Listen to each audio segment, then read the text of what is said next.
کو کہ دسترخوان پر انہیں خیال یہ ہوا کہ میرا ہاتھ کٹا ہوا ہے، اور اس کٹے ہوئے ہاتھ کو دیکھ کر لوگ گھن کریں گے، لہذا بہتر ہے کہ میں یہاں سے خاموشی سے نکل جاؤں، کیونکہ میرے ساتھ کھانا پسند نہیں کریں گے۔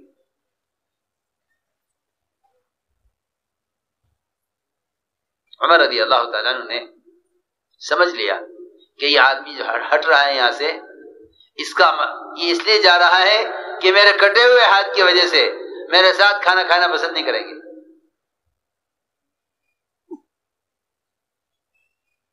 حضرت عمر سمجھ گئے، فرمایا یہاں آؤ، یہاں بیٹھو دسترخوان پر۔ اور عمر رضی اللہ عنہ نے قسم کھائی اور یہ فرمایا کہ میرے ساتھیوں میں سے کوئی اس وقت تک برتن میں ہاتھ نہیں رکھے گا کھانے کے لیے جب تک تم اپنا کٹا ہوا ہاتھ اس برتن کے اندر نہیں گھما دو گے۔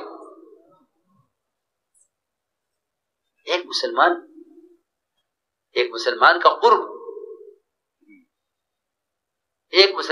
قرب دیکھو تو صحیح۔ جی ہاں، وہ تو ہم بات ہے، ایک مسلمان کا قرب کہ میں اس کی اتنا قریب ہوں، یہ گھبرا رہا ہے میرے ساتھ کھانا کھانے سے، کہ میرے کٹے ہوئے ہاتھ سے لوگ گھن کریں گے، مجھے دسترخوان پر نہیں بیٹھنا چاہیے۔ وہ تو دسترخوان پر بیٹھنے سے بچ رہا۔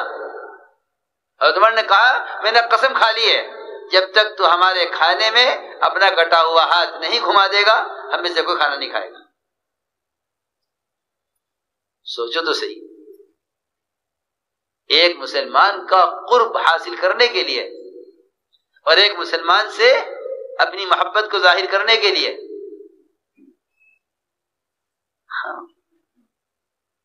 اس کو میں عرض کر رہا ہوں کہ ایمان اعمال صالحہ پر یہ محبتیں تھیں۔ چنانچہ حضرت عمر کا حکم تھا، وہاں امیر کے حکم کے علاوہ کوئی راستہ ہی نہیں تھا۔ اس نے اپنا کٹا ہوا ہاتھ کھانے میں گھمایا، حضرت ہمارے سب سے کھاؤ کھانا اس میں سے، تمہیں ایک امام والے کے ہاتھ سے گھن آ رہی ہے؟ سنو، حضرت نے فرمایا کہ تم اس کے ہاتھ سے گھن کر رہے ہو، حالانکہ اس کا جو ہاتھ کٹا ہے اللہ کے راستے میں، اس کا یہ کٹا ہوا ہاتھ جو ہاتھ کٹ کے الگ ہوا ہے وہ جنت میں داخل ہو چکا ہے۔ جس کا ہاتھ اللہ جنت میں داخل کر چکے ہوں اس کا باقی جسم جنت میں نہیں جائے گا؟ کہ اللہ نے تو اس کے لیے جنت کو واجب کیا ہوا اور تم اس کے کٹے ہوئے ہاتھ کی وجہ سے اس کے ساتھ کھانے میں شریک نہیں ہو رہے۔ جی ہاں، یہ قرب، ایک مومن کے ساتھ ایسی محبت، ایک مومن کا اتنا قرب۔ ورنہ یہ بات میری یاد رکھنا سب کہ ایک مومن کو حقیر سمجھنا، ایک مومن کو حقیر سمجھنا، ایک مومن کو صرف حقیر سمجھنا اسلام سے مرتد ہونے کا سبب ہے۔ سنو میں کیا کہہ رہا، ایک مومن کو حقیر سمجھنا اسلام سے مرتد ہو جانے کا سبب بن جاتا ہے۔ اور ایک مومن کے قتل پر اگر تمام آسمان کی مخلوق اور تمام زمین کی مخلوق جتنے آدم علیہ السلام سے لے کر قیامت تک پیدا ہو، اگر یہ ساری کی ساری مخلوق اگر صرف ایک مومن کے قتل پر جمع ہو جائیں کہ اس کے قتل میں ان سب کا ہاتھ ہو تو اللہ تعالی ان سب کو جہنم میں ڈالیں گے۔ ایک مومن اللہ سوچو، ایک مومن کا یہ مقام ہے کہ اگر ایک مومن کے قتل پر زمین آسمان کی تمام مخلوق ایک مومن کے قتل کے کیس میں ہے، ایک مومن کے صرف، تو اللہ تعالی ان سب کو ایک ساتھ جہنم میں اوندھے منہ ڈالیں گے کہ یہ سب ایک مومن کے قتل میں شریک ہیں۔ یہ سب مقامی، کوئی ایمان اور مومن کوئی معمولی چیز ہے؟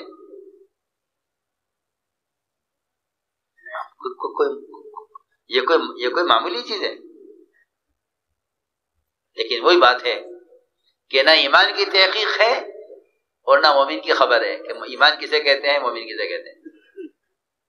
میں نے ایک بات عرض کی ہے کہ کسی مومن کو حقیر سمجھنا یہ اسلام تک سے محروم کر دیتا ہے۔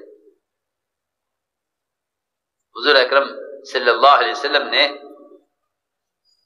جو امت بنائی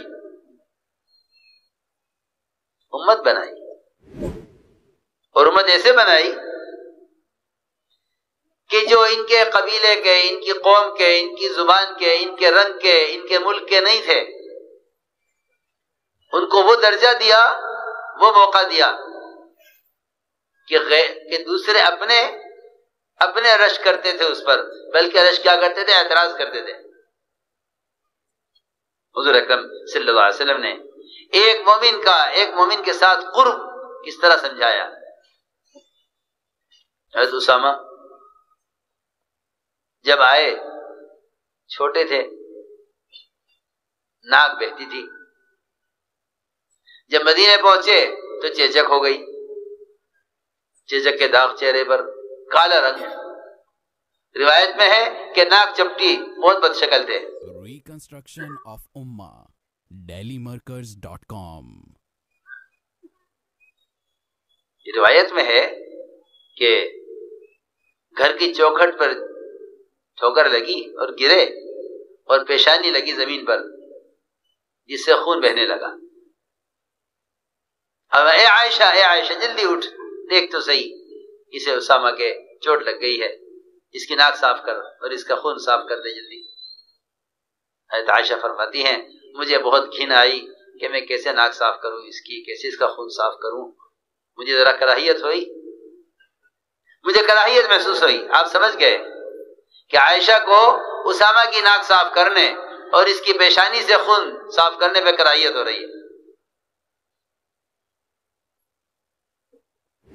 تو میں نے یہ عرض کرنا تھا کہ حضور اکرم صلی اللہ علیہ وسلم نے امت کس طرح بنائی ہے۔ حضرت عائشہ فرماتی ہے مجھے کراہیت ہوئی، آپ صلی اللہ علیہ وسلم خود اٹھے، آپ نے اپنے گھر والوں کے دل سے ایک اجنبی آدمی کی کراہیت کو ختم کرنے کے لیے اور ایک اجنبی آدمی کی محبت پیدا کرنے کے لیے حضور اکرم صلی اللہ علیہ وسلم نے اپنے ہونٹوں سے، اپنے منہ سے ان کے زخم سے خون کو چوسا، ان کے زخم سے خون کو چوسا۔ آپ ان کا زخم اپنے مبارک ہونٹوں سے ان کے زخم کے خون کو چوستے تھے اور باہر کلی کرتے تھے، یہاں تک کہ ان کا زخم آپ نے کسی رومال، کسی کپڑے سے نہیں، اپنے ہونٹوں سے ان کے زخم کو صاف کیا، اللہ بتانے کے لیے کہ مسلمان کا کیا مقام ہے، یہ بتانے کے لیے کہ مسلمان کا کیا مقام ہے۔ اجنبی ہے، دوسرے قبیلے کا ہے، دوسری قوم کا ہے، دوسرے رنگ زبان کا ہے،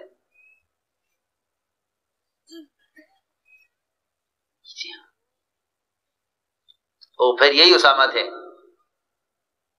پھر یہی اسامہ ہیں کہ آپ نے ان کو جماعت کا ذمہ دار بھی بنا کر دکھلایا کہ دیکھو ہمارے یہاں باہر کے آدمی کی یہ حیثیت ہے۔ اور اس سے بڑھ کر میدان عرفات میں چلنے کا وقت ہو گیا، سارے کبار صحابہ آپ کے ساتھ، تاخیر ہوتی گئی نکلنے میں، وہ ہر ایک پوچھتا تھا کیوں دیر ہو رہی ہے، کہ آپ کیوں نہیں تشریف لے جا رہے ہیں، آپ کیوں نہیں چلتے، اور سارے صحابہ آپ کے انتظار میں کہ آپ چلیں گے، صحابہ چلیں گے۔ پوچھا گیا کیوں تاخیر ہو رہی ہے، تو بتایا گیا کہ حضور اکرم صلی اللہ علیہ وسلم وہ انتظار کر رہے ہیں حضرت اسامہ کا، وہ کسی حاجت سے گئے ہوئے تھے۔ جب آئے حضرت اسامہ، فرمایا ہاں اسامہ آ گئے ہیں، اب چلو۔ سوچو تو صحیح،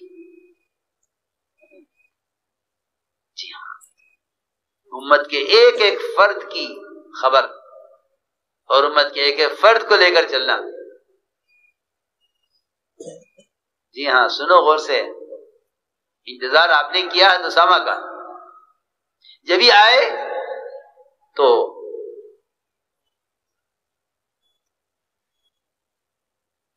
اہل یمن نے کہا کہ اس کے انتظار میں ہمیں روکا گیا، اس کی کیا حیثیت ہے؟ کوئی حیثیت والا آدمی ہوتا تو ٹھیک تھا، اب یہ ذرا ان کی کیا حیثیت ہے کہ ہمیں سب کو روکا گیا ان کی وجہ سے، تو ان کا کیوں انتظار کیا گیا؟ سب سے پہلے جو ارتداد آیا ابو بکر صدیق کے زمانے میں، اس میں سب سے پہلے مرتد ہونے والے اہل یمن۔ پوچھا گیا کہ اہل یمن کیوں مرتد ہو گئے تھے ابو بکر صدیق کی خلافت کے زمانے میں؟ تو جواب یہ ملا، روایت میں ایسا میں نے جمع کیا ہے، ذکر کیا ہے اس کا، تو جواب یہ ملا کہ صرف اہل یمن کے اسلام سے مرتد ہونے اور اسلام سے پھرنے کا جو سبب بنا ہے وہ صرف حضرت اسامہ کے انتظار کو حقیر سمجھنا تھا۔ میں ساری بات اس پر سمجھا رہا تھا کہ یہ آپس کی جو محبتیں ہیں جس سے انسان بن کر جیے دنیا میں، یہ جب ہو سکتا تھا کہ جب ایمان اور اعمال صالحہ، ساری بات سمجھانے عرض کیجیے کہ حضور اکرم صلی اللہ علیہ وسلم نے اپنے صحابہ کا یقین اس سے ہٹایا تھا کہ نہیں، کائنات کی شکلوں کا، تغیرات کا کائنات سے کوئی تعلق نہیں۔ اس پر صحابی نے عرض کیا تھا کہ ہاں ایک اونٹ کو خارش ہوئی تھی، سب کو ہو گئی۔ فرمایا نہیں، ہر چیز اللہ کی طرف سے براہ راست آتی ہے ہر ایک کے لیے، نظام کائنات کا کائنات سے کوئی تعلق نہیں ہے۔ سائنس یہ پڑھاتا ہے کہ نظام کائنات سے چل رہا ہے، اس لیے آپ دیکھیں گے ان کالجوں میں پڑھایا جاتا ہے کہ زلزلے کیوں آتے ہیں، حالانکہ زلزلے کا تعلق وہ زمین کی شکل سے نہیں ہے، زلزلے کا تعلق مسلمان کے زنا کے عمل سے ہے، کیونکہ فرمایا جعلت لی الارض مسجدا وطہورا، کہ مسجد کہ زمین تو اللہ نے سجدگاہ بنائی ہے۔ آپ نے فرمایا یہ میری امت کی خاصیت ہے کہ میری امت کے لیے پوری زمین سجدگاہ بنا دی گئی۔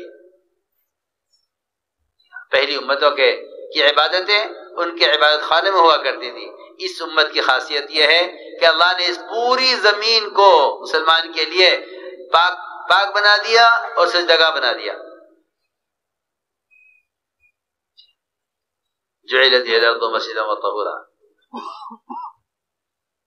تو جب وہ زمین جس کو اللہ کو سجدہ کرنے کے لیے بنایا گیا ہے،